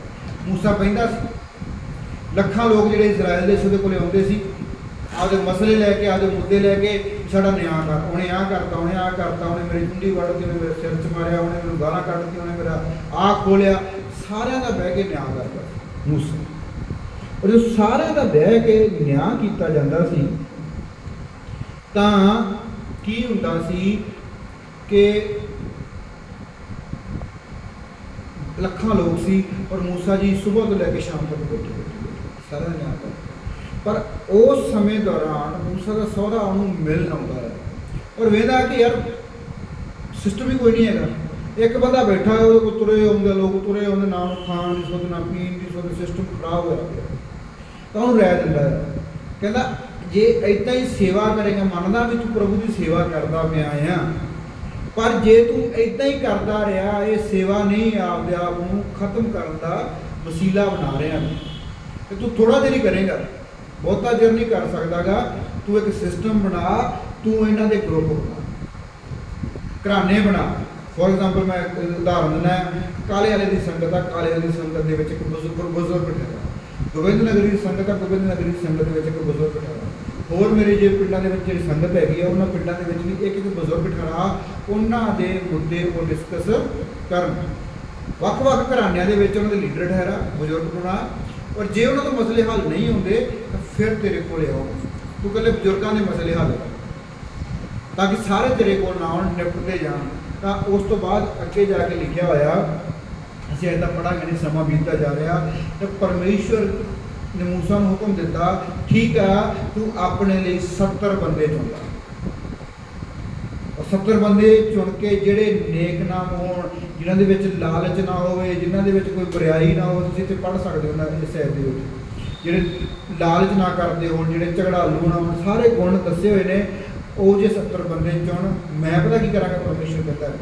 ਪਰਮੇਸ਼ਵਰ ਕਹਿ ਰਹੇ ਨੇ ਮੂਸਾ ਨੂੰ, ਮੈਂ ਜਿਹੜਾ ਆਤਮਾ ਤੇਰੇ ਅੰਦਰ ਆ ਨਾ, ਉਹਦੇ ਵਿੱਚੋਂ ਲੈ ਕੇ ਇਹਨਾਂ ਨੂੰ ਦੇਵਾਂਗਾ। ਇਹ ਆ ਪਰਮੇਸ਼ਵਰ ਦੇ ਦਾਸ ਨਾਲ ਵਫਾਦਾਰੀ ਦਾ ਸਿਸਟਮ। ਬੜੇ ਸਾਰੇ ਲੋਕ ਬੜੇ ਵਾਰੀ ਕਹਿੰਦੇ ਨੇ ਕਿ ਪਾਸਟਰ ਤੁਹਾਡੇ ਵਿੱਚ ਪਾਸਟਰ ਜੋਰਜ ਦਾ ਆਤਮਾ ਆ ਗਿਆ। ਕਿਉਂ ਹੁੰਦਾ ਹੈ ਪਾਸਟਰ ਜੋਰਜ ਦਾ ਆਤਮਾ? ਕਿਉਂ? ਕਿਉਂਕਿ ਉਹਨਾਂ ਦਾ ਮੱਸਾ ਮੇਰੇ ਉੱਪਰ ਠਹਿਰਿਆ ਹੋਇਆ ਆ। ਜਿਵੇਂ ਮੂਸਾ ਦਾ ਮੱਸਾ ਬਾਕੀ 17 ਉੱਪਰ ਸੀ, ਉਸੇ ਤਰ੍ਹਾਂ ਠਹਿਰਿਆ ਹੋਇਆ। ਮੈਂ ਬੜੇ ਵਾਰੀ ਫੀਲ ਕਰਦਾ ਆ ਸਟਾਰਟਿੰਗ ਤੋਂ, ਕਿਉਂਕਿ ਮੇਰਾ ਬਪਤਿਸਮਾ ਪਾਸਟਰ ਵਿੱਕੀ ਦੀ ਮੰਮੀ ਤੋਂ ਹੋਇਆ। ਉਹਨੂੰ ਮੰਮੀ ਇਸੇ 2-3 ਕਾਰਨ ਨੇ ਮੰਮੀ ਕਹਿਣ ਦੇ, ਠੀਕ ਹੈ। ਮੈਂ ਬੜੇ ਵਾਰੀ ਫੀਲ ਕਰਦਾ ਹਾਂ, ਉਸ ਮਾਤਾ ਦੀ ਬੜੀ ਦੁਆ ਆ, ਪ੍ਰਾਰਥਨਾ ਹੈ, ਔਰ ਪਰਮੇਸ਼ਰ ਦਾ ਬੜਾ ਅਨੁਗ੍ਰਹਿ ਉਹਦੇ ਉੱਪਰ ਹੈਗਾ। ਔਰ ਜਿਹਦੇ ਲਈ ਉਹ ਦੁਆ ਕਰਦੀ ਹੈ, ਪਰਮੇਸ਼ਰ ਜ਼ਰੂਰ ਉਹਨੂੰ ਬਰਕਤ ਦਿੰਦਾ ਹੈ, ਹਰ ਬਿਮਾਰੀ ਤੋਂ ਸ਼ਿਫਾ ਦਿੰਦਾ ਹੈ। ਸਟਾਰਟਿੰਗ ਦੇ ਵਿੱਚ ਮੈਂ ਪ੍ਰਾਰਥਨਾ ਕੇ ਲੋਕਾਂ ਲਈ ਕਰਨਾ ਸ਼ੁਰੂ ਕੀਤੀ, ਔਰ ਜਦੋਂ ਸ਼ਿਫਾ ਪਾਉਂਦੇ ਸੀ ਲੋਕ, ਤਾਂ ਮੈਂ ਫੀਲ ਕਰਦਾ ਸੀ ਕਿ ਉਹਨਾਂ ਦਾ ਮਸਾ ਮੇਰੇ ਅੰਦਰ ਚੱਲਦਾ ਪਿਆ ਹੈ। ਹੁਣ ਪ੍ਰਚਾਰ ਦੇ ਵਿੱਚ, ਹੋਰ ਕਈ ਗੱਲਾਂ ਦੇ ਵਿੱਚ, ਭਵਿੱਖਬਾਣੀਆਂ ਦੇ ਵਿੱਚ ਸੰਤਾਂ ਦਾ ਮਸਾ ਮੇਰੀ ਜ਼ਿੰਦਗੀ 'ਚ ਕੰਮ ਕਰਦਾ ਪਿਆ। ਸੋ ਜਿਹੜੇ ਉਹਦੇ ਤੁਸੀਂ ਇਮਾਨਦਾਰੀ ਨਾਲ ਆਗਿਆਕਾਰੀ ਕਰਦੇ ਪਏ ਹੋ, ਉਸ ਦਾ ਮਸਾ ਆਟੋਮੈਟਿਕਲੀ ਤੁਹਾਡੇ ਅੰਦਰ ਆ ਜਾਵੇਗਾ। ਇਹ ਆ ਜੇ ਕਿਸੇ ਅਸੀਂ ਪਾਸਟਰ ਦੀ ਆਗਿਆਕਾਰੀ ਕਰਦੇ ਹਾਂ, ਹੁਣ ਅਗਰ ਸਿਰਫ ਪਰਿਵਾਰ ਦਾ ਮੈਂਬਰ ਨਾ ਸਮਝ ਕੇ ਅਗਰ ਪਾਸਟਰ ਵੀ ਸਮਝਣਾ ਹੈ ਤਾਂ ਤੁਹਾਨੂੰ ਫਾਇਦਾ ਹੋਵੇਗਾ। ਡੈਡੀ ਦੀ ਗਵਾਹੀ ਦੱਸਦੇ ਨੇ ਦੁਬਾਰਾ ਫਿਰ ਤੁਹਾਨੂੰ ਕਿ ਡੈਡੀ ਦੱਸਦੇ ਪਏ ਸੀ ਕਿ ਜਦੋਂ ਦਾ ਉਹਨਾਂ ਨੇ ਮੈਨੂੰ ਇਸ ਸਿਸਟਮ ਦੇ ਵਿੱਚ ਵੇਖਿਆ, ਸਟਾਰਟਿੰਗ ਦੇ ਵਿੱਚ ਮੈਨੂੰ ਹੁਣ ਦੱਸਿਆ ਉਹਨਾਂ ਨੇ ਕਿ ਉਹਨਾਂ ਨੂੰ ਬੜੀ ਚਿੜ ਸੀ, ਹਾਲਾਂਕਿ ਉਹਨੇ ਮੂੰਹ ਮੈਨੂੰ ਕਦੇ ਨਹੀਂ ਕਿਹਾ ਕਿ ਮੈਂ ਪ੍ਰਭੂ ਯਿਸੂ ਮਸੀਹ ਨੂੰ ਗ੍ਰਹਿਣ ਕੀਤਾ, ਤਾਂ ਉਹਨੂੰ ਮੇਰੇ ਤੋਂ ਤਲਕ ਸੀਗੀ ਕਿ ਯਾਰ ਇਹ ਕਿਹੜੇ ਕੰਮ ਲੱਗ ਗਿਆ, ਇਹ ਕਿਹੜੇ ਪਾਸੇ ਤੁਰ ਪਿਆ। ਸ਼ਾਇਦ ਲੋਕ ਉਹਨਾਂ ਨੂੰ ਵੀ ਤਾਨੇ ਮਿਹਣੇ ਮਾਰਦੇ ਹੋਣਗੇ, ਪਰ ਜਿਵੇਂ ਜਿਵੇਂ ਉਹਨਾਂ ਨੇ ਮੈਨੂੰ ਵੱਧਦੇ ਹੋਏ ਪਰਮੇਸ਼ਰ ਦੇ ਵਿੱਚ ਵੱਧਦੇ ਹੋਏ ਦੇਖਿਆ ਤਾਂ ਉਹਨਾਂ ਦਾ ਵੀ ਸਿਸਟਮ ਬਦਲਦਾ ਗਿਆ। ਜਿਵੇਂ ਉਹਨਾਂ ਨੇ ਤੌਬਾ ਔਰ ਬਪਤਿਸਮਾ ਲਿਆ, ਉਸ ਤੋਂ ਬਾਅਦ ਉਹਨਾਂ ਦੀ ਜ਼ਿੰਦਗੀ 'ਚ ਬਦਲਾਅ ਹੋਣਾ ਸ਼ੁਰੂ ਹੋਇਆ। ਔਰ ਜਦੋਂ ਛੋਟੀ ਜਿਹੀ ਗੱਲ ਆ ਲਾਗੇ ਨਹੀਂ, ਉਹ ਕਹਿੰਦੇ ਵੀ ਜਿੰਨੀ ਮੇਰੀ ਤਨਖਾਹ ਸੀ ਮੈਨੂੰ ਲੱਗਦਾ ਸੀ ਵੀ 15 ਦਿਨ ਵੀ ਨਹੀਂ ਚੱਲਦੀ ਸੀ, ਪਰ ਹੁਣ ਉਹ ਕਹਿੰਦੇ ਆ ਕਿ ਮੈਂ 15 ਦਿਨ ਛੱਡੋ ਵੀ ਦੂਜੀ ਤਨਖਾਹ ਵੀ ਆ ਜਾਂਦੀ, ਉਹ ਮੁੱਕਦੀ ਨਹੀਂ। ਤਨਖਾਹ ਉਹੀ ਹੁੰਦੀ ਆ, ਪਰ ਪਰਮੇਸ਼ਰ ਨੇ ਬਰਕਤ ਦੇ ਦਿੱਤੀ। ਕਿਉਂ? ਕਿਉਂਕਿ ਦਸਵੰਧ ਇਮਾਨਦਾਰੀ ਨਾਲ ਸ਼ੁਰੂ ਕਰ ਦਿੱਤਾ। ਦੂਸਰੀ ਗੱਲ, ਉਹਨਾਂ ਨੇ ਆਪਦਾ ਸਿਸਟਮ ਚੇਂਜ ਕਰ ਦਿੱਤਾ। ਬਾਕੀ ਮੈਂ ਪਿਛਲੇ ਦਿਨਾਂ ਵਿੱਚ ਵੇਖਿਆ, ਜਦੋਂ ਮੈਂ ਰਾਤ ਨੂੰ ਸੌਣ ਤੋਂ ਪਹਿਲਾਂ ਡੈਡੀ ਨੂੰ ਮਿਲਦਾ ਹੈ ਨਾ, ਉਹਨਾਂ ਡੈਡੀ ਨੂੰ ਵੇਖਣ ਵਾਸਤੇ ਡੈਡੀ ਸੌਂਗੇ, ਡੈਡੀ ਬਹੁਤ ਜ਼ਿਆਦਾ ਵਾਰ ਗੋਡਿਆਂ ਭਾਰ ਬੈਠੇ ਤੇ ਪ੍ਰਾਰਥਨਾ ਕਰਦੇ ਨੇ, ਹਮੇਸ਼ਾ ਹੀ ਗੋਡਿਆਂ ਭਾਰ ਬਹਿ ਕੇ ਪ੍ਰਾਰਥਨਾ ਕਰਦੇ ਨੇ। ਸਪੈਸ਼ਲ ਜਦ ਉਹਨਾਂ ਨੇ ਮੈਨੂੰ ਥੱਲੇ ਰਖਾਇਆ ਕਿ ਮੇਰੇ ਕਮਰੇ 'ਚ ਰੱਖ, ਉਹਨਾਂ ਦੀ ਬੜੀ ਇਹ ਜ਼ਬਰਦਸਤ ਚੀਜ਼ ਵੇਖੀ। ਜਦੋਂ ਵੀ ਮੈਂ ਉਹਨਾਂ ਨੂੰ ਵੇਖਣਾ ਆ, ਚਲੋ ਪਿਛਲੇ ਸਮੇਂ ਦੌਰਾਨ ਉਹਨਾਂ ਦੀ ਬਾਈਬਲ ਸਟੱਡੀ ਘੱਟ ਗਈ ਸੀ, ਪਰ ਹੁਣ ਜਦੋਂ ਵੀ ਵੇਖਣਾ ਉਹਨਾਂ ਦੇ ਅੱਛੀ ਬਾਈਬਲ ਹੁੰਦੀ ਹੈ, ਕਿਤਾਬਾਂ ਮੰਗਾਈਆਂ ਆਨਲਾਈਨ ਜਾਂ ਉਹ ਪੜ੍ਹ ਰਹੇ ਹੁੰਦੇ ਨੇ, ਵਚਨ ਦੇ ਅਨੁਸਾਰ ਹੀ ਕਿਤਾਬਾਂ ਕਿਸੇ ਪ੍ਰਭੂ ਦਾਸ ਦੀਆਂ ਲਿਖੀਆਂ ਹੋਈਆਂ ਨੇ। ਉਹ ਪਰਮੇਸ਼ਰ ਦੇ ਵਿਆਹ ਦੇ ਨਾਲ ਉਹ ਸਟੱਡੀ ਕਰਦੇ ਜਾਂਦੇ ਨੇ, ਔਰ ਜਿਵੇਂ ਜਿਵੇਂ ਪਰਮੇਸ਼ਰ 'ਚ ਵੱਧਦੇ ਜਾਂਦੇ ਨੇ, ਉਹਨਾਂ ਦਾ ਸਿਸਟਮ ਵੀ ਪਰਮੇਸ਼ਰ ਅਪਡੇਟ ਕਰਦਾ ਆ। ਔਰ ਵੱਡੀ ਗਵਾਹੀ ਪਤਾ ਕੀ ਆ ਕਿ ਜਦੋਂ ਉਹਨਾਂ ਨੇ ਮੈਨੂੰ ਕਿਹਾ ਕਿ ਮੈਂ ਕਿਤਾਬ ਬੜੀ ਜ਼ਬਰਦਸਤ ਆ, ਤੂੰ ਮੈਨੂੰ ਵੀ ਇੱਕ ਸੈੱਟ ਮੰਗਾ ਕੇ ਦੇ, ਜਦੋਂ ਮੈਂ ਕੈਨੇਡਾ ਜਾਵਾਂਗਾ ਮੈਂ ਇਹ ਨਾਲ ਲੈ ਕੇ ਜਾਵਾਂਗਾ। ਹਾਲੇਲੂਇਆ। ਚਲੋ ਪਰਮੇਸ਼ਰ ਦੇ ਵਚਨ ਨੂੰ ਇੰਨਾ ਗਹਿਰਾਈ ਦੇ ਨਾਲ ਪਸੰਦ ਕਰਦੇ ਨੇ। ਹਾਲੇਲੂਇਆ। ਕਿਉਂ? ਕਿਉਂਕਿ ਜਦੋਂ ਉਹਨਾਂ ਨੇ ਪਰਮੇਸ਼ਰ ਦੇ ਵਚਨ ਦੇ ਅਨੁਸਾਰ ਚੱਲਣਾ ਸ਼ੁਰੂ ਕਰ ਦਿੱਤਾ, ਉਹਨਾਂ ਦਾ ਸਿਸਟਮ ਅਪਡੇਟ ਹੋਣਾ ਸ਼ੁਰੂ ਹੋ ਗਿਆ, ਉਹਨਾਂ ਦੇ ਪੈਸੇ ਦੇ ਵਿੱਚ ਬਰਕਤ ਆਉਣੀ ਸ਼ੁਰੂ ਹੋ ਗਈ, ਉਹਨਾਂ ਦੇ ਮਾਹੌਲ ਦੇ ਵਿੱਚ, ਸਰੀਰ ਦੇ ਵਿੱਚ, ਸਾਰੇ ਸਿਸਟਮ ਦੇ ਵਿੱਚ ਬਰਕਤ ਆਉਣਾ ਸ਼ੁਰੂ ਹੋ ਗਈ। ਉਹ ਕਦੇ ਮੈਨੂੰ ਬਹੁਤ ਘੱਟ ਰੇਅਰ ਚਾਂਸ ਹੈ ਜੇ ਮੈਨੂੰ ਕੰਮ ਕਹਿੰਦੇ ਨੇ, ਮੈਨੂੰ ਜੇ ਮੈਂ ਵੀ ਉਹਨਾਂ ਨੂੰ ਕਹਾਂਗਾ ਨਹੀਂ ਤੂੰ ਨਹੀਂ ਕਰਨਾ, ਤੇਰੇ ਕੰਮ ਕਰਦੇ ਨੇ, ਉਹ ਨਹੀਂ ਹੈਗਾ। ਹਾਲੇਲੂਇਆ। ਔਰ ਪਾਸਟਰ ਜੀ ਕਹਿਣਾ ਮੈਨੂੰ ਹੈ ਨਾ, ਉਹਨੇ ਬੜਾ ਬਦਲਾਅ ਲਿਆਂਦਾ। ਉਸ ਤੋਂ ਬਾਅਦ ਨਵੇਂ ਨੇਮ ਦੇ ਵਿੱਚ ਇੱਕ ਬੰਦੇ ਬਾਰੇ ਆਪਾਂ ਗੱਲ ਕਰਦੇ ਹਾਂ। ਵੈਸੇ ਮੈਂ ਜਾਣਨਾ ਤਾਂ ਸਿਖਾਉਣਾ ਤਾਂ ਬਹੁਤ ਕੁਝ ਚਾਹੁੰਦਾ ਸੀ, ਇਹਦਾ ਸ਼ਾਰਟ ਦੇ ਵਿੱਚ ਚੱਲਿਆ, ਪਰ ਹੁਣ ਆਪਾਂ ਅੱਜ ਤਾਂ ਨਹੀਂ ਪੜਾਂਗੇ। ਮੈਂ ਤੁਹਾਨੂੰ ਕਹਾਣੀ ਸੰਖੇਪ ਦੇ ਵਿੱਚ, ਸ਼ਾਰਟ ਦੇ ਵਿੱਚ ਸਮਝਾ ਦੇਵਾਂਗਾ ਤਾਂ ਕਿ ਸਮੇਂ ਨੂੰ ਕੰਜ਼ਿਊਮ ਕਰਕੇ ਸਾਰੀ ਗੱਲ ਨੂੰ ਸਿੱਖ ਪਾਈਏ। ਨਵੇਂ ਨੇਮ ਦੇ ਵਿੱਚ ਪ੍ਰਭੂ ਦੇ ਚੇਲਿਆਂ ਦੇ ਵਿੱਚ ਇੱਕ ਬੰਦਾ ਬੜਾ ਇੰਪੋਰਟੈਂਟ ਹੈ, ਨਾਮ ਦੱਸੋਗੇ? ਪਤਰਸ। ਸਭ ਤੋਂ ਇੰਪੋਰਟੈਂਟ ਪਤਰਸ ਹੀ ਪ੍ਰਭੂ ਦੇ ਚੇਲਿਆਂ ਦੇ ਵਿੱਚੋਂ ਗਿਣਿਆ ਗਿਆ ਹੈ। ਕਿਉਂ? ਕਿਉਂਕਿ ਪਰਮੇਸ਼ਰ ਨੇ ਪਤਾ ਕੀ ਵਾਅਦਾ ਕੀਤਾ ਸੀ? ਪਰਮੇਸ਼ਰ ਨੇ ਵਾਅਦਾ ਕੀਤਾ ਸੀ, ਤੂੰ ਮੇਰਾ ਪੱਥਰ ਹੋਵੇਂਗਾ ਔਰ ਤੇਰੇ ਉੱਪਰ ਮੈਂ ਆਪਦੀ ਕਲੀਸਿਆ ਸਥਾਪਿਤ ਕਰਾਂ। ਔਰ ਐਡਾ ਜ਼ਬਰਦਸਤ ਵਾਅਦਾ ਪਰਮੇਸ਼ਰ ਨੇ ਕੀਤਾ। ਔਰ ਤੁਸੀਂ ਦੇਖਦੇ ਪਏ ਜਦੋਂ ਉਹਨੂੰ ਸੁਧਾਰ ਦਾ ਟਾਈਮ ਆ ਗਿਆ ਨਾ, ਉਹਦੇ ਵਿੱਚ ਜਦੋਂ ਉਹਦੇ ਵਿੱਚ ਸੁਧਾਰ ਦਾ ਟਾਈਮ ਆਇਆ ਤਾਂ ਉਹਨੇ 3 ਵਾਰ ਇਨਕਾਰ ਕਰਤਾ ਪਰਮੇਸ਼ਰ। ਜਿਵੇਂ ਮੂਸਾ 40 ਸਾਲ ਪਰਖ ਦੇ ਵਿੱਚ ਰਿਹਾ ਨਾ, ਤੇ ਕੁਝ ਦਿਨ ਪਤਰਸ ਵੀ ਪਰਖ ਦੇ ਵਿੱਚ ਰਿਹਾ। ਇਨਕਾਰ ਕਰਨ ਤੋਂ ਬਾਅਦ ਮੈਨੂੰ ਲੱਗਦਾ ਬੜਾ ਪਛਤਾਇਆ ਹੋਇਆ, ਉਹ ਰੋਇਆ ਹੋਏਗਾ, ਵਰਤ ਰੱਖੇ ਹੋਣੇ, ਪ੍ਰਾਰਥਨਾਵਾਂ ਕੀਤੀਆਂ ਨੇ ਪਰਮੇਸ਼ਰ ਨੂੰ, ਪਰਮੇਸ਼ਰ ਮੇਰੇ ਤੋਂ ਗਲਤੀ ਹੋ ਗਈ। ਤੇ ਜੇ ਉਹ ਤੋਂ ਗਲਤੀ ਹੋਈ ਤਾਂ ਪਰਮੇਸ਼ਰ ਤੋਂ ਦੁਆ ਪ੍ਰਾਰਥਨਾ ਕਰਕੇ ਮਾਫੀਆਂ ਵੀ ਮੰਗਦਾ ਪਿਆ ਹੈ। ਹਾਲੇਲੂਇਆ। ਉਹ ਪ੍ਰਾਰਥਨਾ ਕਰਕੇ ਮਾਫੀਆਂ ਵੀ ਮੰਗਦਾ ਪਿਆ ਹੈ, ਪਰ ਪਰਮੇਸ਼ਰ ਦੀ ਕਾਲਿੰਗ ਅੱਗੇ ਜਾ ਕੇ ਉਹਦੇ ਉੱਪਰ ਜ਼ਾਹਿਰ ਹੁੰਦੀ ਹੈ। ਹਾਲੇਲੂਇਆ। ਤੇ ਅੱਗੇ ਜਾ ਕੇ ਜਿਵੇਂ ਹੀ ਪਰਮੇਸ਼ਰ ਯਿਸੂ ਮਸੀਹ ਉਹਦਾ ਇਕਰਾਰ ਕਰਵਾਉਂਦੇ ਆ, ਤਾਂ ਬਾਣੀ ਦੇ ਵਿੱਚ ਲਿਖਿਆ ਜਦੋਂ ਪਰਮੇਸ਼ਰ ਚਲੇ ਜਾਂਦੇ ਨੇ ਨਾ, ਸਵਰਗ ਦੇ ਵਿੱਚ ਉਠਾਏ ਜਾਂਦੇ ਨੇ, ਤਾਂ ਉਹੀ ਪਤਰਸ ਜਿਹੜਾ 3 ਵਾਰ ਇਨਕਾਰ ਕਰਦਾ ਪਿਆ, ਉਹਦਾ ਲੀਡਰ ਬਣ ਕੇ ਖੜਾ ਹੋ ਜਾਂਦਾ ਹੈ। ਇੱਦਾਂ ਹੀ ਨਾ ਰਸੂਲਾਂ ਦੇ ਕਰਤੱਵ ਦੇ ਵਿੱਚ ਲਿਖਿਆ ਹੋਇਆ, ਉਹਨਾਂ ਦਾ ਲੀਡਰ ਬਣ ਕੇ ਖੜਾ ਹੋ ਜਾਂਦਾ ਹੈ। ਔਰ ਜਿੱਦਣ ਪ੍ਰਭੂ ਯਿਸੂ ਮਸੀਹ ਸਵਰਗ ਨੂੰ ਗਏ ਤਾਂ 500 ਲੋਕ ਉਹਨਾਂ ਦੇ ਨਾਲ ਸੀ। ਮੈਂ ਬੜੇ ਵਾਰੀ ਇਸ ਗੱਲ ਨੂੰ ਕਿਹਾ, ਪਰ ਆਪਾਂ 500 ਨੂੰ ਛੱਡ ਦਈਏ, ਉਹਨੂੰ 120 ਨੂੰ ਵੇਣੇ ਆ। ਔਰ 120 ਲੋਕ ਪੈਂਟੀਕੋਸਤ ਦੇ ਦਿਨ ਤੱਕ ਪ੍ਰਭੂ ਯਿਸੂ ਮਸੀਹ ਦੇ ਉਠਾਏ ਜਾਣ ਤੋਂ ਲੈ ਕੇ ਲਗਾਤਾਰ 10 ਦਿਨ ਇੱਕ ਚੁਬਾਰੇ ਦੇ ਵਿੱਚ, ਜਿਹੜਾ ਮਰਕੁਸ ਦਾ ਚੁਬਾਰਾ ਸੀ, ਜਿਹਨੂੰ ਮਰਕੁਸ ਦੂਜੀ ਇੰਜੀਲ ਨੇ ਲਿਖੀ ਆ, ਉਹਦੇ ਘਰ ਦੇ ਵਿੱਚ, ਉਹਦੇ ਚੁਬਾਰੇ ਦੇ ਵਿੱਚ, ਕਿੰਨਾ ਧਨ ਇਨਸਾਨ ਸੀ, ਉਹਦੇ ਚੁਬਾਰੇ ਦੇ ਵਿੱਚ ਬੈਠ ਕੇ 120 ਦੇ 120 ਲੋਕ ਪ੍ਰਾਰਥਨਾ ਕਰਦੇ ਪਏ ਨੇ। ਜਿਵੇਂ 10ਵਾਂ ਦਿਨ ਆਇਆ, ਉਹੀ ਪਤਰਸ ਖੜਾ ਹੁੰਦਾ ਪਿਆ ਆ, और परमेश्वर के दास नबी की कहानी, नबी की जुबानी लिखे हुए वचन के राही प्रार्थना करता, परमेश्वर तू वादा किया अंत वाले दिनों के पवित्र आत्मा वहाएगा, और पवित्र आत्मा उन्होंने उपर बाणी च लिखा अग के रूप में चल। पर एक गल खास आ, वो पतरस के कहन के उत्ते शायद पतरस ने किसी को गाला कढ़ के भरदा हो, है ना, हो सकता है। पतरस लड़ के नहीं यार मैं यार फलाना काम कर, बह जा प्रभु ने सानू हुक्म दिता सी नहीं उठनागा, कर करा के जेडे 120 लोग पतरस के आखे लग के 10 दिन बैठे रहे। बाणी च लिखा पवित्र आत्मा उन्होंने उपर उतर। वो पतरस सी, एक प्रभु का दास सी, एक लीडर सी जिहड़ा बाकियां नूं भी पवित्र आत्मा दवा रहा। इत्थों तक कि प्रभु यीशु मसीह की मां मरियम भी उत्थे सी। प्रभु यीशु मसीह की मां मरियम नूं भी पवित्र आत्मा पतरस की दुआ नाल मिल गई। हालेलुया। दुआ सब करते पे सी, पर पतरस उन्होंने अगवाई करता पिया सी। और देखो जे पतरस अपने सारे पतरस बारे तुम बार बार पढ़ते हो, पतरस का भी घर से, मूसा जी का भी घर से। पतरस भी अपने परिवार नाल रह रहा, मूसा भी आपके परिवार नाल रह रहा। और पतरस की कहानी के एक चीज़ बड़ी ध्यान नाल वेखना, पतरस की सस पतरस के घर रह रही है। ये नहीं पता पतरस अपनी सस के घर रह रहे, हो सकता कली होवे। ते पतरस वाली 2 भरा सी, वो कहंदा वे चल कोई गल नहीं, आपां दोवें जी इहदे कोल रह लैंदे आ, एक ही शहर च, कोई गल नहीं, मेरे माँ प्यो कोले मेरा भरा हैगा आ, ते आपां इहदे घर रहने आ। हुण वो भी उत्थे रह रहे आ, ते मूसा जी भी आपदे सौहरी घर रह रहे हैं।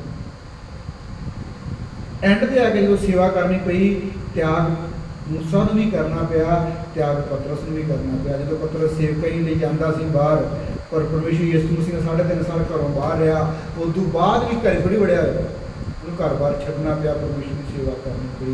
पर शायद हो सकता पतरस की घर वाली भरा ना मनती होवे, पर एंड ते आके उन्होंने भी मनना पिया होगा। क्यों? क्योंकि परमेश्वर का दास मैं कल दस चुके हैं, परिवार का बाद विच आ, पहला किहदा आ? परमेश्वर का। जे परमेश्वर का हैगा आ तो बरकत ठहरी रहेगी। जे प्रभु का दास परमेश्वर तो भजन की कोशिश करता है ना, तो फिर कले प्रभु के दास उपर नहीं, वो सारे परिवार उपर ही मुश्किल आ सकती है। तो बाणी च लिखा मूसा बारे असीं पढ़ते पे सी, फिर परमेश्वर ही मूसा नूं मारन लई आ जाता है। हालेलुया। सो असीं देखते मैं देखिया अज प्रभु के 2 दासां बारे शॉर्ट दे विच देखिया कि असीं किवें ना किवें करके प्रभु की सेवकाई दे विच, मैं शुरू तो खुशविंदर नूं गल कहना हुंदा कि जे असीं सेवकाई दे विच पैना आ तो मैं कल्ला नहीं कर सकदा, मैनूं तेरी फुल सपोर्ट चाहिए होएगी। पर मैं धन्नवाद करदा प्रभु का, हमेशा ने मैनूं फुल सपोर्ट किया। परमेश्वर का धन्नवाद, अनुग्रह परमेश्वर का। और परमेश्वर की सेवकाई उन्ना चिकर नहीं बढ़ सकती जिन्ना चिर साडे परिवार का साथ नहीं होगा।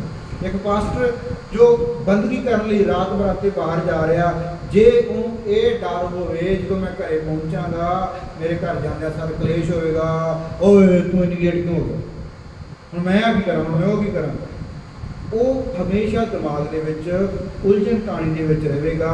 ना वो कलीसिया नाल ईमानदारी नाल काम कर पाएगा, ना वो परमेश्वर नाल ईमानदारी नाल काम कर पाएगा, ते ना ही वो परिवार नाल ईमानदारी नाल काम कर। तो प्रभु दासां नूं भी बेनती करदा, जिवें मैनूं ऑनलाइन सुन रहे सी, संतां ने मैनूं एक चीज़ सिखाई है, पहला सेव परमेश्वर, फिर परिवार और फिर सेवकाई। परमेश्वर नूं उत्तम जान के परमेश्वर की सेवकाई के अगे परिवार नहीं लैके आउणा। साडी पहली सेवकाई साडे परिवार दे विच आ। असीं बाहरलियां नूं बचाउंदे बचाउंदे साडा परिवार नरक विच पै जावे, ये साडे लई कोई बहादुरी वाली गल नहीं। कई बार कई एग्जाम्पल सुनिया ने कि प्रभु के बड़े सारे लोग ने सेवकाई के लिए अपने परिवार की हाल चाल नहीं पुछते और उन्होंने आपके परिवार परमेश्वर को भटक जाते। तो अस सारी चीज़ों सिस्टमैटिकली रखना है। पर अज असीं परिवार बारे सीखा, एक पास्टर भी अपने परिवार का ख्याल रखने की वचन शक्तियाँ लागू करता है, और पास्टर के परिवार में भी, एक प्रभु के दास के परिवार में भी सारा सिस्टम में रहना चाहिए। और कदे भी अपने रिश्ते तो पहले उन्होंने पास्टर या प्रभु का दास समझने की कोशिश करनी चाहिए। हालेलुया। और तुहानूं आशीष देओ, ब्लैस करें और असीं सब